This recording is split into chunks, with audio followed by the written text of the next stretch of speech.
Hey everyone, welcome back. In this video, I'll be showing you guys how to fix the WhatsApp calls not working.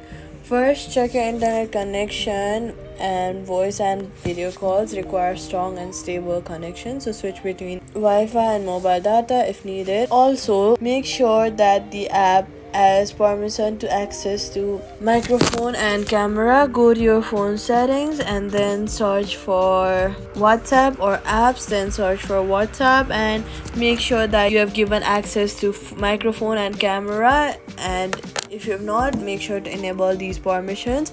Also check if DND do not disturb mode or call restrictions are enabled.